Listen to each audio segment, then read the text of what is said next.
അപ്പോൾ അമിതമായ ആത്മവിശ്വാസമാണ് നമ്മുടെ ചോദ്യം CPM-ന്റെ അമിതമായ ആത്മവിശ്വാസമാണെന്നുള്ള ചോദ്യം. ശരി, അമിതമായ ആത്മവിശ്വാസമായിരുന്നു എന്നുള്ളതാണ് ചോദ്യം. അമിതമായ ആത്മവിശ്വാസമുണ്ട്, അത് പരാജയത്തിനൊരു പരിധിവരെ കാരണമായി. സംഘടനാ മെഷീനറി പതിവ് പോലെ പ്രവർത്തിച്ചില്ല എന്നുള്ളതും ഒരു കാരണമായിട്ടുണ്ട്. അതാണ് സംഘടനാ ദൗർബല്യമായിട്ട് പാർട്ടി വിലയിരുത്തുന്നത്. 3 കാര്യങ്ങൾ ആദ്യം പറയാം. ആദ്യമേ തന്നെ ഈ ഭരണവിരുദ്ധ വികാരം എന്ന് പറയുന്നൊരു കാര്യമുണ്ടല്ലോ, അതെങ്ങനെയാണ് പ്രചരിപ്പിക്കപ്പെട്ടത് എന്നുള്ളതിന് ഒരു ഉദാഹരണം ഞാൻ പറയാം. ഇവിടെ നമ്മൾ ഈ ചർച്ചയിൽ പ്രകടമായ ഒരു ഉദാഹരണം ഉന്നത വിദ്യാഭ്യാസ വകുപ്പിനെ മാത്രം എടുക്കാം. ഞാനതുകൊണ്ട് ആ കണക്കാണ് ആദ്യം പരിശോധിക്കാൻ പോകുന്നത്. ഭരണവിരുദ്ധ വികാരം, ഉന്നത വിദ്യാഭ്യാസ വകുപ്പും ഗവർണറുമായി ബന്ധപ്പെട്ട തരത്തിലുള്ള കോംപ്രമൈസുകളും കേരളത്തിലെ ഉന്നത വിദ്യാഭ്യാസത്തെ തിരിച്ചടിച്ചിട്ടുണ്ടോ എന്നുള്ളതാണ്. ഏറ്റവും ഒടുവിലത്തുള്ള NIRF റാങ്ക് വന്നിട്ടുണ്ട് കേട്ടോ. NIRF റാങ്കിങ്ങിൽ ഇന്ത്യയിലെ 10 വിദ്യാഭ്യാസ സ്ഥാപനങ്ങളിൽ 2 എണ്ണം നമ്മുടെ കേരളത്തിൽ നിന്നാണ്. ഇത് 2011 ഇതായിരുന്നില്ല അവസ്ഥ കേട്ടോ. നമ്മുടെ സർവകലാശാലകൾ NIRF റാങ്കിൽ വരുന്നു എന്നുള്ളത് തുടർച്ചയായിട്ട് പ്രകടനം മെച്ചപ്പെടുത്തുന്നു. A++ നേടി കേരള സർവകലാശാല നാക്കിൻ്റെ അക്രഡിറ്റേഷനിൽ മുൻപിൽ വരുന്നത് ചെറിയ കാര്യമായിട്ടല്ല. ക്യുസാറ്റ് മുന്നിൽ വരുന്നത്, MG സർവകലാശാല മുന്നിൽ വരുന്നത്, കണ്ണൂർ സർവകലാശാല മുന്നിൽ വരുന്നത് ഒരു ചെറിയ കാര്യമായിട്ട് നമുക്ക് കണക്കാക്കാൻ കഴിയില്ല. അപ്പോൾ അതുകൊണ്ട് NIRF റാങ്കിങ്ങിൽ ആദ്യത്തെ 50 എണ്ണത്തിൽ 4 എണ്ണവും നമ്മുടെ സംസ്ഥാനത്ത് നിന്നാണ്. ഓവറോൾ എടുത്താൽ 42ാമത്തെ റാങ്ക്.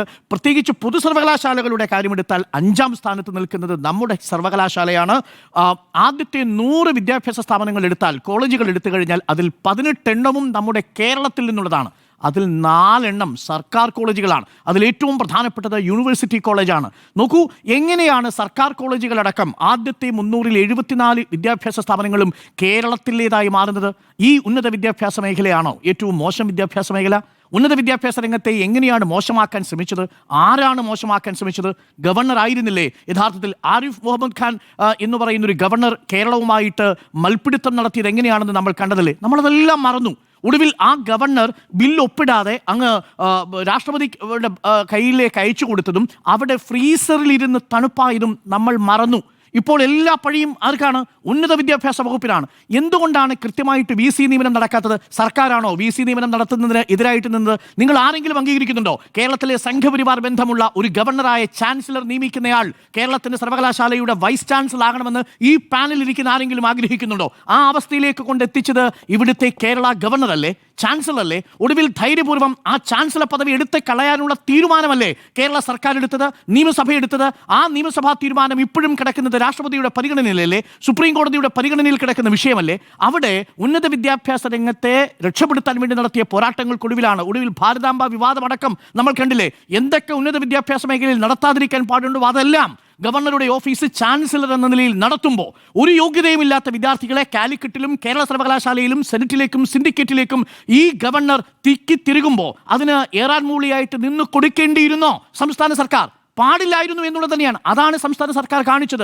ആ പോരാട്ടം ഇപ്പോഴും തുടരും. ആ പോരാട്ടം സർവകലാശാലകളുടെ ക്വാളിറ്റി ഇടിക്കുകയല്ല ചെയ്തത്, അവിടെ രാഷ്ട്രീയം ഉയർത്തിപ്പിടിക്കുകയാണ് ചെയ്തത് എന്നുള്ളതാണ് എൻ്റെ ഈ വിഷയത്തിലുള്ള ആദ്യത്തെ ടേക്ക്. അതുകൊണ്ട് ഉന്നത വിദ്യാഭ്യാസ മേഖലയിൽ ഒരു എക്സാമ്പിളാണ്. ഉന്നത വിദ്യാഭ്യാസ മേഖലയിലെ നേട്ടം എത്തുന്നതിന് പകരം പ്രചരണം നടക്കുന്നത് എന്താ?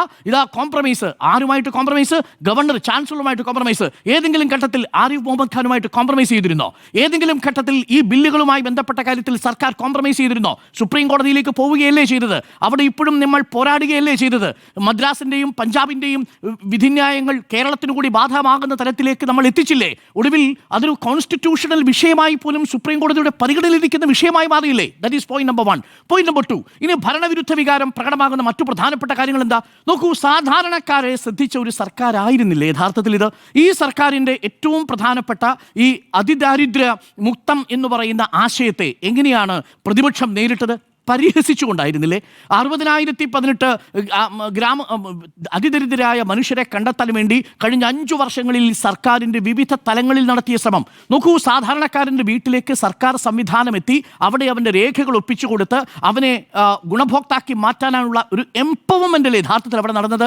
എങ്ങനെയാണ് അതിനെ കണ്ടത്? 0.55% അതിദരിദ്രർ എന്ന് പറയുന്നത് പോലും എടുത്തു കളയാൻ സർക്കാർ നടത്തിയ തീവ്രമായ ശ്രമത്തെ എങ്ങനെയാണ് മാധ്യമങ്ങളടക്കം ആദ്യഘട്ടത്തിൽ വിശേഷിപ്പിച്ചത്? ഒടുവിൽ മാധ്യമങ്ങൾ കുടുംബങ്ങൾ പിന്നീട് തിരയാൻ പോയല്ലോ. അതിദരിദ്രരെ ഇത് പ്രഖ്യാപനം കഴിഞ്ഞ് ഈ ദിവസം വരെയും അങ്ങനെ സർക്കാരിന്റെ ലിസ്റ്റിൽപ്പെടാത്ത, സർക്കാരിന്റെ കണ്ണിൽപ്പെടാത്ത ഒരു അതിദരിദ്രനെ കാണിച്ചു കൊടുക്കാൻ പറ്റില്ല. കാണിച്ചു കൊടുക്കണം എന്നുള്ളതാണ് എന്റെ ടേക്ക്. കാരണം അതൊരു കണ്ടിന്യൂസ് പ്രോസസ്സാണ്. പരമ്പര ഉണ്ടായിരുന്നല്ലോ. എന്ത് പരമ്പര? ഈ പറയുന്ന അതേ ഡെഫിനിഷനിൽ പറഞ്ഞിരിക്കുന്ന 60,000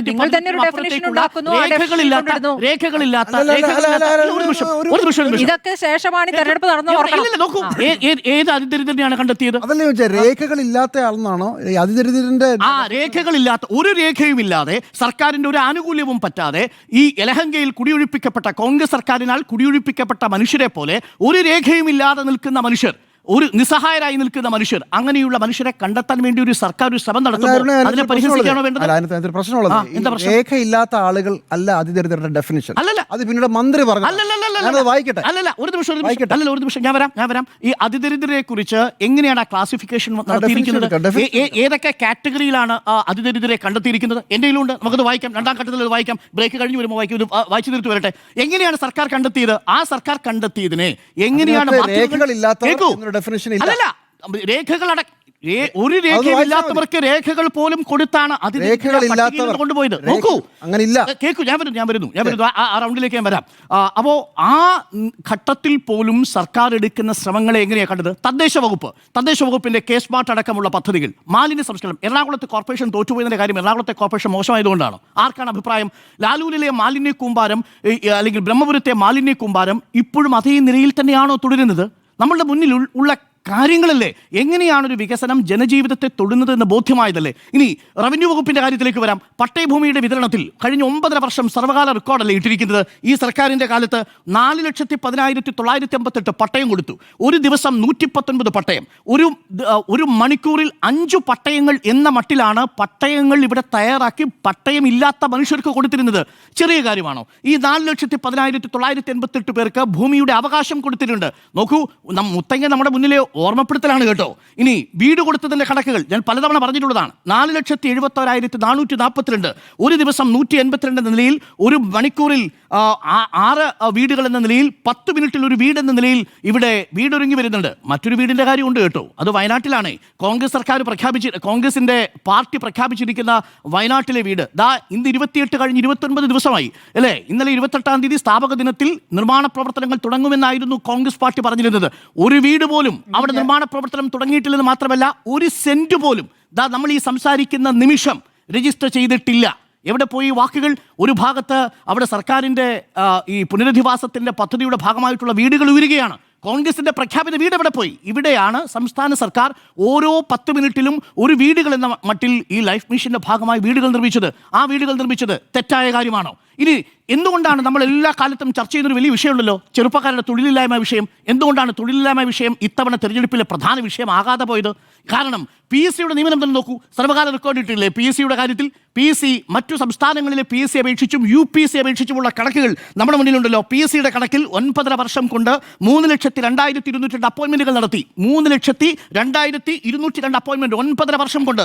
പൂർത്തിയാകുമ്പോൾ 3,20,000 കഴിയും. ഈ 5 വർഷം പൂർത്തിയാകുമ്പോൾ ഒരു വർഷം 31,815, ഒരു മാസം 2,651, ഒരു ദിവസം 87 അപ്പോയിന്റ്മെന്റുകൾ എന്ന മട്ടിലാണ് ഇവിടെ PSC അപ്പോയിന്റ്മെന്റുകൾ നടന്നത്. ചെറുപ്പക്കാരുടെ കാര്യത്തിൽ ഇപ്പോൾ എന്താണ് പ്രധാനമായിട്ടും ഭരണവിരുദ്ധ വികാരമായി വരുന്നത്? പക്ഷേ ഇതിനിടയിലും സംഭവിച്ചിരിക്കുന്ന പാളിച്ചകൾ എന്താ? ഈ ഭരണ നേട്ടങ്ങളെ ജനങ്ങളുടെ അടുത്തേക്ക് എത്തിക്കുമ്പോൾ അതിനെ വലിയ വിവാദമാക്കി മാറ്റുകയും പല വിഷയങ്ങളും പർവ്വതീകരിച്ച് പ്രചരണവേളയുടെ ഭാഗമായി കൊണ്ടുപോവുകയും ചെയ്തു. ഈ തെരഞ്ഞെടുപ്പിൽ ഒരു പാരഡി ഗാനത്തെ ആശ്രയിക്കേണ്ടി വന്നില്ലേ സംസ്ഥാനത്തെ പ്രതിപക്ഷത്തിന്? ഒരു പാരഡി ഗാനത്തെ. ഈ തെരഞ്ഞെടുപ്പിൽ സർക്കാരിൻ്റെ ഭരണ പരാജയത്തെ വകുപ്പുകൾ തിരിച്ച് സർക്കാരിലെ മന്ത്രിമാർക്കെതിരെ അഴിമതി ആരോപണം ചൂണ്ടിക്കാണിച്ച് ഏതെങ്കിലും ഒരു മന്ത്രിക്കെതിരെ അഴിമതി ആരോപണം ഉന്നയിച്ച് അത് തെളിയിച്ച് ഈ തെരഞ്ഞെടുപ്പിനെ നേരിടാനുള്ള ധൈര്യം പ്രതിപക്ഷത്തിനുണ്ടോ? വികസന കാര്യം ആളുകളെ വോട്ട് ചെയ്ത് ജയിപ്പിച്ച ആളുകളെ അപമാനിക്കുന്ന പ്രതികരണമാണ് അങ്ങ് നടത്തിക്കൊണ്ടിരിക്കുന്നത്.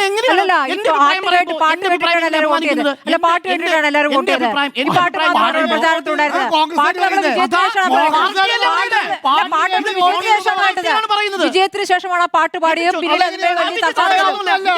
അതൊക്കെ ചില ഭാഗത്ത് പാടിയിട്ടില്ല, പല ഭാഗത്ത് വേറെ പാട്ടുണ്ടായിട്ടില്ല, പല ഭാഗത്ത് വേറെ പാട്ടുണ്ടായിട്ടില്ല. വിജയത്തിന് മുമ്പ് ആ പാട്ട് കൃത്യമായി പാട്ട് പാടിയിരുന്നു. ആ അല്ല, പാടിയില്ല എന്നല്ല ഞാൻ പറഞ്ഞത്. രണ്ടാം ഘട്ടം അത് ആ പാട്ട് മാത്രമാണ് വരുന്നു. എന്താ മട്ടിൽ ആ രണ്ടാം പറയുന്നത് ഘട്ടം എന്താണ് പാട്ട് അർത്ഥം? രണ്ടാം ഘട്ടം പാട്ടിന് വരുമ്പോഴാണ് ഈ പോറ്റിയെ കയറ്റിയത് എന്ന ചോദ്യത്തിന് മുൻപിൽ സോണിയാഗാന്ധിയുടെ വീട്ടിൽ പോറ്റി നിൽക്കുന്ന ചിത്രം CPM എടുത്ത് ഉപയോഗിക്കുന്നു വലിയ രീതിയിൽ. അതിന് വരുന്ന സമയത്ത് ഇപ്പൊ ആർക്കും പാരടിപ്പാട്ട് പാടണം, ആർക്കും പാരടിപ്പാട്ട് പാടണം. ശബരിമല- വേണ്ട, ആന്റോ വേണ്ട, ആന്റണി- വേണ്ട. ആന്റോ- ഇവിടെ കേട്ടോ.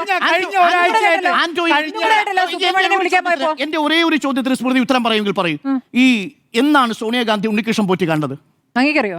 അങ്ങേക്കറിയോ? അല്ല, അറിയോ? അപ്പൊ കയറ്റിയതാരാ? എന്താണ് ഉദ്ദേശിക്കുന്നത്? കൊള്ളത്തിന് മുമ്പാണ്, ഒന്നാമത്തെ കൊള്ളയ്ക്ക് കാര്യം ശേഷമാണ്. ആരൊക്കെ കാണാൻ വരുന്നത്? അങ്ങേ കാണാൻ വരുന്നവരെ എല്ലാവരും ജാതകം നോക്കിയിട്ടാണോ രണ്ട് തവണ സംസാരിക്കുക? കാണാൻ വരുന്നത്. നമ്മൾ അടുത്ത രണ്ട് തവണ രണ്ട് തവണയും വരും. ഒരു തവണ കണ്ടു. ശബരിമലയിലെ അല്ല, നോക്കൂ, ഒരു തവണ ശബരിമലയിലെ പ്രധാന ഒരു തവണ ആളാണെന്ന് പറഞ്ഞാൽ കണ്ടു. കാണും. ഒരു തവണ ശബരിമലയിലെ കണ്ടു. പ്രധാന ഒരു ആളാണെന്ന് തവണ പറഞ്ഞാൽ കണ്ടു. കാണുന്നേ. അല്ല, സോണിയാഗാന്ധി അയാൾ ചരട് കെട്ടിക്കൊട്ടി പ്രാർത്ഥിച്ചു തരുന്നതാണെന്ന് വിചാരിച്ചത് മേടിക്കും. ആയിക്കോട്ടെ, ഒരു തവണ കണ്ടു. രണ്ടാമത്തെ പ്രാവശ്യം gift അല്ല, വന്നു. എന്താണ് നിങ്ങളുടെ പോയിന്റ്? എന്താണ് എന്റെ point എന്താ ഇത്രയേ പോയിന്റ്? എന്താണ് ഉള്ളൂ. സോണിയാഗാന്ധിക്ക് സ്വർണ്ണം ആരാണ് കിട്ടിയോ? ആരാണ് പോയിന്റ്? ഉണ്ണികൃഷ്ണൻ പോറ്റി ആദ്യം കയറ്റിയതെന്നാണ് CPM അകത്ത് കേൾക്കൂ. ഇരിക്കുന്ന ആൾക്കാരെ പുറത്താക്കുക. എന്നിട്ട് വർത്താനം ആദ്യം പറയട്ടെ. ആരാണ് ഉണ്ണികൃഷ്ണൻ പോറ്റി കയറ്റിയതെന്നാണ് പാരടിപ്പാട്ടിൽ പറയുന്നത്? സഖാക്കളാണെന്നാണല്ലോ പറയുന്നത്. സഖാക്കൾ കയറ്റി ഉണ്ണികൃഷ്ണൻ പോറ്റി എന്തിനാണ് ജനപഥി പോയി സോണിയാഗാന്ധിയുടെ കയ്യിൽ ചരട് കിട്ടുന്നത്? അല്ല, അവിടെ കെറ്റിയതിന്റെ കാര്യമാണല്ലോ പറഞ്ഞത്. അതായത് one side ശബരിമല ആയി കെറ്റിയാണല്ലോ. അല്ലല്ല നിങ്ങൾ അയ്യോ, ഇത്രയും സാങ്കേതികം പറയാൻ നിങ്ങൾ ആദ്യം പത്മകുമാറിനെതിരെ നടപടി എടുത്തിട്ട് പറയും. ഇതുപോലും പറയുന്നത് എന്താണ്? പത്മകുമാറിനെതിരെ നടപടിയില്ല. ഇന്ന് ഒരു അറസ്റ്റും കൂടി ഉണ്ടായല്ലോ. എപ്പോഴാ വരാനും കഴിയാനായി? അതിലേക്ക് വരാം. അവിടെ ഉണ്ണികൃഷ്ണൻ പോറ്റി കൊള്ള നടത്തുന്നതിന് മുമ്പാണോ കൊള്ള നടത്തുന്നതിന് ശേഷമാണോ സോണിയാഗാന്ധി കണ്ടത്? അത് പറഞ്ഞാൽ മതി. അല്ല, കൊള്ള നടത്തിയതിനു ശേഷം ഇവിടെ മുഖ്യമന്ത്രി എന്തായാലും വേദി പങ്കിട്ടിട്ടുണ്ട്. കൊള്ള നടത്തിയതിന് കൊള്ള ശേഷം നടത്തിയതിനു ശേഷമാണല്ലോ മുഖ്യമന്ത്രി ആംബുലൻസ് മേടിക്കുന്ന പരിപാടിയിൽ ഇയാൾ പങ്കെടുത്തത്. ആർക്ക് വേണ്ടി കൊള്ള നടത്തിയതിനു ശേഷമല്ലേ? ആംബുലൻസ് ആർക്ക് എന്താണ് ആഭ്യന്തര വകുപ്പിന് വേണ്ടി? സോണിയാഗാന്ധി വാങ്ങിയതോ? എന്ത് ആർക്ക് വേണ്ടിയാ? എന്തെന്ന് ചരട് വാങ്ങിയതോ? gift വാങ്ങിയത്. ചരട് വാങ്ങിയത്. അല്ല, ചരടല്ല gift. ആ ഗിഫ്റ്റ് എന്താന്ന് അങ്ങേക്കറിയോ? അറിയില്ല, ഗിഫ്റ്റ് ആർക്ക് വേണ്ടി വാങ്ങി? എനിക്കറിയില്ല. അറിയില്ല. അല്ല, സ്വർണ്ണാണെന്ന് ആരോപണമുണ്ടോ? സ്വർണ്ണാണെന്ന് ആരോപണമുണ്ടോ? മുഖ്യമന്ത്രി വാങ്ങിയ സ്വർണ്ണാണെന്ന് ആരോപണമുണ്ടോ? അല്ല, മുഖ്യമന്ത്രി വാങ്ങിയ ഗൂർഖ ജീപ്പ് ശബരിമലയിലേക്ക് വേണ്ടിയാണ്. അത് കൊടുത്തതാരാന്നറിയാമല്ലോ? ഭീമ ജുവലറി. ആയിക്കോട്ടെ. അവിടെ ഭീമ ഒരൊറ്റ ആംബുലൻസിന്റെ പരിപാടിയിൽ മുഖ്യമന്ത്രി പങ്കെടുക്കാനുള്ള ആ ഒരു ഔത്സുക്യത്തിന്റെ കാര്യം എന്താ എന്താണ്? ഔത്സുക്യം? എന്താണ് ഔത്സുക്യം? എന്താണ് ഔത്സുക്യം? അതാണ് ചോദ്യം. ഭീമ ജുവലറി ശബരിമലയിലേക്ക് ഒരു ഗൂർഖ ജീപ്പ് ഇത് ഇവിടുത്തെ ഭീമ ജ്വല്ലറി അല്ല, കർണാടകയിലെ ഭീമ ജ്വല്ലറിയുടെ ആളാണ്. ഏത് ആയിക്കോട്ടെ, മട്ടന്നൂർ ശങ്കരൻകുട്ടിയും ഓപ്പൺ സ്പേസിൽ DGPയുടെ ആയിക്കോട്ടെ. സാന്നിധ്യത്തിൽ ഉണ്ണികൃഷ്ണൻ പോറ്റിയുടെ ആയിക്കോട്ടെ. സാന്നിധ്യത്തിൽ വെച്ച് ഒന്നാമത്തെ കാര്യം എന്താണെന്ന് വെച്ചാൽ ഭീമ ജുവലറിയുടെ ജീപ്പ് കൈമാറുന്നു. ആ ജീപ്പ് കൈമാറിയതിനു ശേഷം മുഖ്യമന്ത്രി അവിടെ നിന്ന് തിരിച്ചു പോകുന്നു. അതാണ് ഇപ്പൊ ചിത്രമാക്കി ഈ പറയുന്ന ഫോട്ടോഷോപ്പ് ശരി. സുബ്രഹ്മണ്യൻ അപ്പുറത്ത് ഫോട്ടോ ഉണ്ട്, സോണിയാഗാന്ധിയുടെ ഫോട്ടോ ഉണ്ട്. ഇത് ഫോട്ടോ ആണോ? സോണിയാഗാന്ധിയുടെ ഫോട്ടോ ഉണ്ട്. സോണിയാഗാന്ധി ചിരിച്ചുകൊണ്ടിരിക്കുന്ന ഫോട്ടോ കൂടെ CPM നേതാക്കൾ ഷെയർ ചെയ്തിട്ടുണ്ട്. കേസില്ല, അതിൽ കേസില്ല. സംശയമില്ല. ചരട് കിട്ടുന്നതും സമ്മാനം കൊടുക്കുന്നതും ഫോട്ടോയാണോ? അല്ല, ചരട് കിട്ടുന്ന സാധനം കിട്ടുന്ന ഫോട്ടോ അല്ല, മുഖ്യമന്ത്രിയുടെ കൂടെ നിൽക്കുന്നതും അല്ലല്ല, കടകംപള്ളിയും ഈ പറയുന്ന അല്ലല്ല എല്ലാം പറയണല്ലോ. അല്ല, ദേവസ്വം മന്ത്രിയാണ്. ദേവസ്വം മന്ത്രിയും ഈ പറയുന്ന അല്ലല്ല, എവിടെ വെച്ചിട്ടാണ് ചർച്ച നടത്തുന്നത്? വിമാനത്താവളത്തിന് പുറത്ത് ഇരുന്നിട്ടാണ് ചർച്ച നടത്തിക്കൊണ്ടിരിക്കുന്നത്. പങ്കെടുത്ത ഒരാള് സോണിയാഗാന്ധിന്റെ കൂടെ ഉണ്ടെന്ന് മനസ്സിലായില്ല. അന്വേഷിക്കുന്നേ നിങ്ങൾ എനിക്ക് ഇത്ര മാത്രമേ ഉള്ളൂ.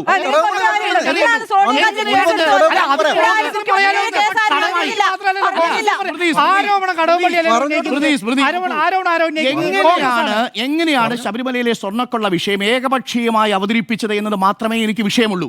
ഒരു ഭാഗത്ത് ഈ ചിത്രങ്ങൾ മുന്നിൽ നിൽക്കും. അങ്ങനെ ഏകപക്ഷീയമായ പ്രചാരണത്തിൽ ജനമങ്ങ് അന്ധമായി വിശ്വസിച്ച് വോട്ട് ചെയ്തു. അല്ല, സഖാക്കളാണ്. പരിഹാസമാവാം, പക്ഷേ അത് സോണിയാഗാന്ധിയെ എന്ന് കണ്ടു. അകത്ത് കിടക്കുന്ന സഖാക്കളെ പറ്റിയാണ് പറഞ്ഞത്. സഖാക്കൾ കയറ്റിയ ഉണ്ണികൃഷ്ണൻ പോറ്റി സോണിയാഗാന്ധിയെ കണ്ടു. സോണിയാഗാന്ധിയുടെ കയ്യിൽ ചരട് കിട്ടി. അത് സ്വർണ്ണക്കൊള്ളയ്ക്ക് മുമ്പാണോ പിന്നാണോ? അത് സോണിയാഗാന്ധി മാത്രല്ല, കേരളത്തിലെ UDFന്റെ കൺവീനറാണ് കൊണ്ടുവന്നത്. തീർന്നില്ല. അത് എവിടുന്ന പോയത്? ശബരിമല നിൽക്കുന്ന പത്തനംതിട്ടയിലെ MP-യുടെ സാന്നിധ്യത്തിൽ, ഈ കോന്നിയിലെ മുൻ MLA-യുടെ സാന്നിധ്യത്തിൽ. അതായത് കോടതിയിൽ സമീപിച്ചിട്ടേ ഇതിലൊരു അന്വേഷണമാണെന്ന് സർക്കാർ ആവശ്യപ്പെടണം കേട്ടോ. അല്ലല്ല, SITയുടെ അന്വേഷണം അതിലേക്കൂടെ പോകണം. അന്വേഷണം അതുവഴിയല്ലേ നടക്കുന്നത്. ആ SIT ഇവിടെ എത്തിയപ്പോ പെട്ടെന്ന് CBI അന്വേഷണം വേണമെന്ന് പറഞ്ഞേ. എന്താ പെട്ടെന്ന് CBIയുടെ കൂട്ടാ? എന്താ CBIയുടെ പെട്ടെന്ന് എന്താ പ്രശ്നം? CBI ആരുടെ കൂട്ടാന്ന്? CBI ആരുടെ കൂട്ടാണെന്ന് എന്താ ഉദ്ദേശിച്ചത്? CBI അന്വേഷിക്കണം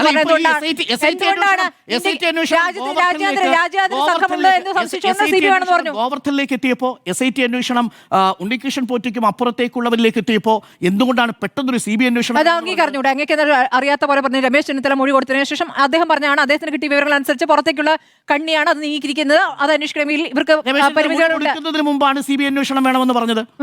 എന്തുകൊണ്ടാണ് പെട്ടെന്ന് SIT വിശ്വാസമില്ല ഇല്ല എന്ന് ഒരു നേതാക്കളും പറഞ്ഞിട്ടില്ല, ഈ നിമിഷം വരെ പറഞ്ഞിട്ടില്ല. അതെന്തുകൊണ്ടാന്ന് വെച്ചാൽ ഇന്നിപ്പോൾ അറസ്റ്റിലായിട്ടില്ലല്ലോ. ആ രണ്ടുപേരിലേക്ക് എന്താണ് എത്താൻ വൈകിയെന്നുള്ള ചോദ്യം കോടതി ചോദിച്ചു. എവിടെയാണ് ആ രണ്ട് IPS ഉദ്യോഗസ്ഥരുടെ പേര്? എവിടെ പ്രതിപക്ഷ നേതാവ് പറയാത്തത് എന്താ? എനിക്കറിയാലോ. ഞാനെന്തിനാ പറയുന്നത്? എനിക്കറിയില്ല. ഞാനെന്തിനാ പറയുന്നത്? IPS ഉദ്യോഗസ്ഥന്റെ പേര് എനിക്കറിയാം. അദ്ദേഹത്തിന്റെ അച്ഛന്റെ പേരാണ്. അദ്ദേഹത്തിന്റെ അച്ഛൻ ഇതിലെ പ്രതിയാണ്. അദ്ദേഹത്തിന്റെ അച്ഛൻ ഇതിലെ പ്രതിയാണ്. SIT-യെ സമ്മർദ്ദത്തിലാക്കുന്നത് ആരാണ്? IPS ഉദ്യോഗസ്ഥന്റെ പിതാവ് കേസിലെ പ്രതിയാണ് സർ. അത് ആർക്കും അറിയാവുന്നത്? ഹരിശങ്കറിന്റെ കാര്യമാണോ? ഹരിശങ്കറാണോ സമ്മർദ്ദം ചെലുത്തുന്നു പറഞ്ഞ മുഖ്യമന്ത്രിയുടെ ഓഫീസുമായി ബന്ധപ്പെട്ട അടുത്ത IPS ഉദ്യോഗസ്ഥൻ അതാണോ? എനിക്കറിയില്ല. അങ്ങേക്ക് എല്ലാം അറിയില്ല. മുഖ്യമന്ത്രിയുടെ ഓഫീസിലെ കാര്യങ്ങൾ അങ്ങേക്കല്ല അറിയുന്നത്. സ്മൃതി, പൊതുസമക്ഷം ഇത് എങ്ങനെയാണ് അവതരിപ്പിക്കപ്പെട്ടത്? അതിലാണ് സാമൂഹ്യ മാധ്യമങ്ങൾക്ക് UDF പ്രചരിപ്പിച്ചതുപോലെ ഭാരതീയ പാട്ട് എഴുതിയോ മറ്റേതെങ്കിലും രീതിയിലോ ഇത് നേരിട്ടില്ല. മുഴുവൻ സാമൂഹ്യ മാധ്യമങ്ങളുമുള്ള സംവിധാനമുള്ള അതിന് പണമെടുക്കാൻ കഴിയുന്ന സർക്കാർ സംവിധാനമുള്ള മുഖ്യമന്ത്രിയും മന്ത്രിമാർ തന്നെ കടന്നുപോയി എല്ലാ ജില്ലകളും സംസാരിച്ചിട്ടും ജനങ്ങളെ കണ്ടിട്ടും ജനങ്ങളുടെ എഴുതി വാങ്ങിയിട്ടും ഒന്നും നിങ്ങൾക്ക് പറഞ്ഞു ഫലിപ്പിക്കാൻ പറ്റാത്ത കാര്യം. നോക്കൂ, CPM-ന് അയ്യപ്പന്റെ സ്വർണം സഖാക്കൾ കയറ്റിന്ന് ഒരു പാട്ടുണ്ടാക്കാൻ പറ്റുമോ? കോൺഗ്രസിന് അത് പറ്റുള്ളൂ. അതുകൊണ്ടാണ് മൊത്തത്തിൽ പാടാൻ പറ്റിയത്. അല്ല, അപ്പോ ഭരണവിരുദ്ധ വികാരം എന്നുള്ളതിനെ നിങ്ങൾ എങ്ങനെയാ കാണുന്നത്? ശബരിമല സ്വർണ്ണക്കൊള്ള ഈ സർക്കാരിന്റെ കാലത്ത് നടന്നതല്ല. നമ്പർ 1. നമ്പർ 2, സർക്കാരിന് ദേവസ്വം ബോർഡുമായിട്ടുള്ള ബന്ധം, ദേവസ്വം ബോർഡിന് തീരുമാനിച്ചു കഴിഞ്ഞാൽ അതൊരു സ്റ്റാറ്റ്യൂട്ടറി ബോഡിയായിട്ട് പ്രവർത്തിക്കുന്ന ഒരു സ്ഥാപനമാണ്. ആ സ്ഥാപനത്തിൽ ഇതുവരെയും ഈ നിമിഷം വരെയും നമ്മൾ സംസാരിക്കുന്ന നിമിഷം വരെയും പ്രതിപക്ഷ നേതാവ് പറഞ്ഞ കടകംപള്ളി സുരേന്ദ്രൻ അറിയാം ഈ സ്വർണ്ണപ്പാളികൾ എവിടേക്ക് ഏത് വ്യാപാരിക്ക് കൊടുത്തു എന്നുള്ളത് അറിയാമെന്ന് പറഞ്ഞതിന് ഒരു തെളിവും ഈ നിമിഷം വരെയും പ്രതിപക്ഷ നേതാവ് കൊടുത്തിട്ടില്ല.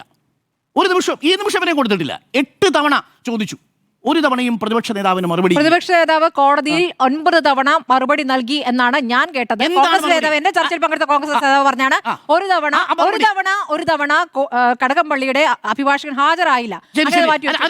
മറുപടി പറഞ്ഞ 3 ഘട്ടങ്ങൾ ഞാൻ പറയാം. 1, ഞാൻ ഈ ആരോപണം ഉന്നയിച്ചത് പാർലമെന്റിലെ നിയമസഭയിലെ പ്രിവിലേജ് ഉപയോഗിച്ചുകൊണ്ടാണ്, ഭരണഘടനാപരമായ പ്രിവിലേജ് ഉപയോഗിച്ചുകൊണ്ടാണ്. ഭരണഘടനാപരമായ പ്രിവിലേജ് പ്രതിപക്ഷ നേതാവിനില്ല. That is number 1. നമ്പർ 2, അങ്ങനെയാണെങ്കിൽ പോലും അത് പുറത്തു വന്ന മാധ്യമങ്ങളോട് പറയുമ്പോൾ അതാരാണ് എന്ന് വ്യക്തമാക്കാനുള്ള എല്ലാവിധ ഉത്തരവാദിത്വവും പ്രതിപക്ഷ നേതാവിനുണ്ട്. കടകംപള്ളി സുരേന്ദ്രൻ മാനനഷ്ട കേസ് കൊടുത്തതിന് ശേഷം പിന്നീട് പറഞ്ഞു ഇത് കടകംപള്ളി സുരേന്ദ്രൻ കൊടുത്തതാണോ എന്ന് അറിയില്ല എന്ന ഇത് പറഞ്ഞു കേട്ടു എന്ന മട്ടിലാണ് ഇപ്പോൾ കാര്യങ്ങൾ വരുന്നത്. എപ്പോഴെങ്കിലും പ്രതിപക്ഷ നേതാവിന് എന്തുകൊണ്ട് ഇത് തുറന്നു പറഞ്ഞുകൂടാ? 8 തവണ കോടതിയുടെ മുന്നിൽ പോകുമ്പോഴും എന്തുകൊണ്ടാണ് ഈ ഒളിച്ചുകളി? കടകംപള്ളി സുരേന്ദ്രന് ഇത് അറിയാമെങ്കിൽ കോടതിയിലേക്ക് ഒളിച്ചു പോകാൻ പറ്റുമോ? ഒളിച്ചു പോവല്ല, എന്തുകൊണ്ടാണ് ഈ ഒളിച്ചുകളി? സർക്കാർ കോടതി കൊടുക്ക്, കോടതി പറ, നമ്മുടെ പറയണ്ട, കോടതി പറയൂ. അപ്പം മൊത്തത്തിലൊരു വലിയ രീതിയിലുള്ള പുകമറ സൃഷ്ടിക്കുക, ഒരു വലിയ പ്രചണ്ഡമായിട്ടുള്ള പ്രചരണം സൃഷ്ടിക്കുക. നോക്കൂ, ഈ തെരഞ്ഞെടുപ്പിൽ നേരിടാൻ പോകുന്നത് ഒരു ഭാഗത്ത് ഇടതുപക്ഷവും മറുഭാഗത്ത് ഇടതുപക്ഷ വിരുദ്ധരുടെയും ഒരു വലിയ കൂട്ടായ്മയാണ്. അതിനകത്ത് BJP ഉണ്ട്, അതിനകത്ത് കോൺഗ്രസ് ഉണ്ട്, ജമാഅത്തെ ഇസ്ലാമി ഉണ്ട്, SDP ഉണ്ട്. ഈ പറയുന്ന കക്ഷികളെല്ലാം ഒരു ഭാഗത്ത് ഈ സർക്കാരിനെതിരായിട്ടുള്ള രാഷ്ട്രീയമാണ് ഈ തെരഞ്ഞെടുപ്പിൽ പറയേണ്ടത്. പക്ഷേ അവിടെ വികസനം എന്ന് പറയുന്ന ആശയത്തെ മുൻനിർത്തിയാണ് ഈ തെരഞ്ഞെടുപ്പിൻ്റെ പ്രചരണത്തിനിറങ്ങുന്നതെങ്കിൽ ഈ സർക്കാരിന് തെല്ലും ഭയക്കേണ്ടതില്ല. പക്ഷേ പ്രചരണത്തെയല്ല, കുപ്രചരണത്തെയാണ് നേരിടേണ്ടി വരുന്നതെങ്കിൽ ഇന്ന് പാർട്ടി വിലയിരുത്തിയതുപോലെ സർക്കാരിൻ്റെ സാമൂഹിക മാധ്യമ ഇടപെടലുകൾ കുറച്ചുകൂടി ശക്തമാക്കേണ്ടതുണ്ട്. ആ ദൗർബല്യം സംഘടനാ തലത്തിൽ പ്രതിഫലിച്ചതും മാറ്റേണ്ടതുണ്ട്. എങ്കിൽ മാത്രമേ തെരഞ്ഞെടുപ്പിലേക്ക് പോകാൻ പറ്റൂ. അതുകൊണ്ട് അമിത ആത്മവിശ്വാസത്തിൽ ഇരുന്നിട്ട് കാര്യമില്ലെന്നും നിലവിൽ അടിത്തറയിളക്കാൻ പോകുന്ന വലിയ പ്രചണ്ഡമായ പ്രചരണങ്ങൾ, ഒറ്റ കാര്യം കൂടി പറഞ്ഞ് അവസാനിപ്പിക്കാം. ഇന്നിപ്പോൾ നമ്മൾ ചർച്ച ചെയ്യുന്ന വിഷയമുണ്ടല്ലോ, ഇന്നിപ്പോൾ നമ്മൾ ചർച്ച ചെയ്യുമ്പോൾ പോലും വലിയ രീതിയിലുള്ള പ്രചരണം ഒരു ഭാഗത്ത് ഇപ്പോൾ എങ്ങനെയാണത് വലിയ കൊടുങ്കാറ്റായിട്ട് മാറുന്നതെന്നുള്ളത് ഒരു ഉദാഹരണം പറയാം. VK പ്രശാന്തുമായി ബന്ധപ്പെട്ടേ വലിയ രീതിയിലുള്ള പ്രചരണം നടക്കുന്നുണ്ട്. 25,000 രൂപ MLA വാങ്ങിയിട്ട് 872 രൂപ മാത്രമാണ് അവിടെ MLA മുറിയിൽ കൊടുക്കുന്നതെന്ന്. 1 രൂപ പോലും ഈ പറയുന്ന MLA ഓഫീസിന് വാടക ഇനത്തിൽ MLA-യുടെ ഓഫീസിൽ അനുവദിക്കുന്നില്ല. That is point number 1. ഏറ്റവും പ്രധാനപ്പെട്ട കാര്യം, അത് ഏറ്റെടുത്തിരിക്കുന്ന ആരാ? ശബരിനാഥിനെ പോലെയുള്ള നേതാക്കളാ. എന്താ അവിടെ എഴുതി വെച്ചിരിക്കുന്നത്? വേണ്ടിയിട്ട് BJP കൗൺസിൽ ഉന്നയിച്ച ആരോപണം ശബരിനാഥ് ഏറ്റെടുക്കുന്നതിന്റെ ആവശ്യം എന്താ? അവിടെ എഴുതി വെച്ചിരിക്കുന്നത് എന്താ ജിമ്മി? അവിടെ MLA-മാരുടെ വാസസ്ഥലം എന്നല്ല എഴുതി വെച്ചിരിക്കുന്നത്, അത് MLA-മാരുടെ ഓഫീസ് എന്നാണോ? 140 MLA-മാർക്കും കേരളത്തിൽ വിവിധ ഇടങ്ങളിൽ ഓഫീസുകളിൽ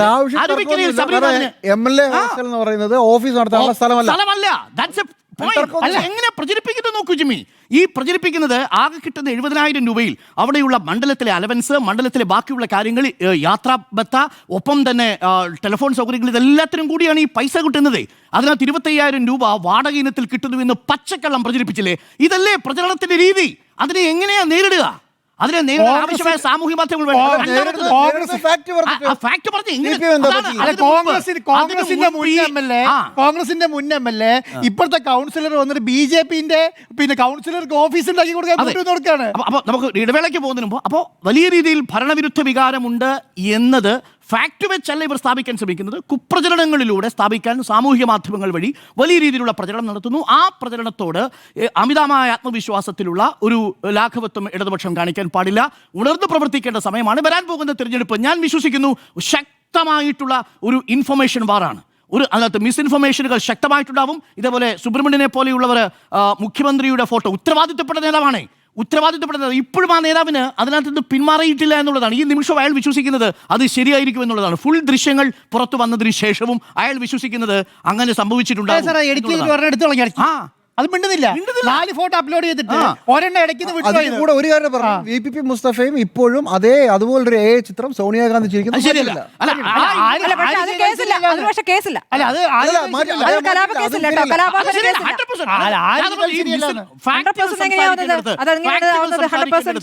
മിസ്ഇൻഫർമേഷൻ കൊണ്ട് ഈ തെരഞ്ഞെടുപ്പിനെ നേരിടാൻ തീരുമാനിച്ചിരിക്കുമ്പോൾ ഫാക്ട് പറഞ്ഞുകൊണ്ടല്ലാതെ ഈ തെരഞ്ഞെടുപ്പിന് ഇടതുപക്ഷത്തിന് ജയിക്കാൻ കഴിയില്ല. ഫാക്ട് ആൻഡ് കുപ്രചരണങ്ങളും മിസ്ഇൻഫർമേഷനും തമ്മിലുള്ള ഒരു യുദ്ധമാണ് നടക്കാൻ ഇപ്പോഴും നടക്കുന്നത്.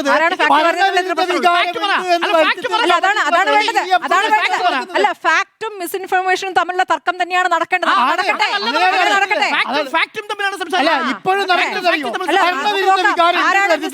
കൊടുക്കുന്നത് ആരാണ് ഫാക്സ് പറയുന്നത് നമ്മുടെ മുമ്പിൽ ഉണ്ടല്ലോ. സർക്കാരിന് മുഴുവൻ സംവിധാനം ഉണ്ടായിട്ടും ഈ പറയുന്ന സാമൂഹ്യ മാധ്യമങ്ങളിലൂടെ ഒന്നും നന്നായി പ്രചാരണം കൊടുക്കാൻ പറ്റില്ല എന്നാണ്.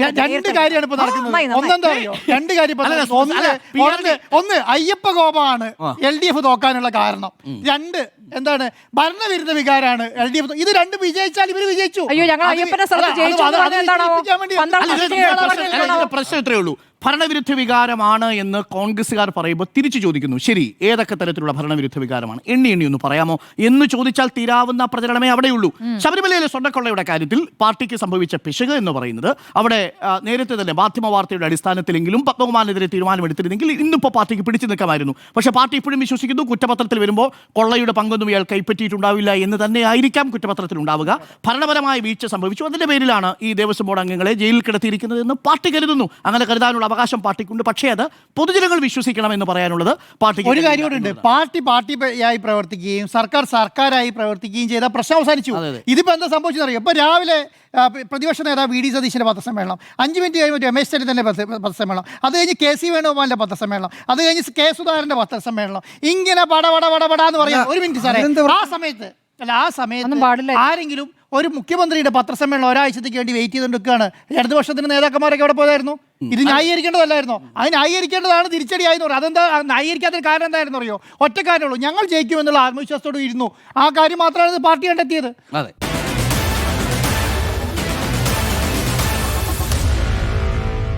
Meet the editors.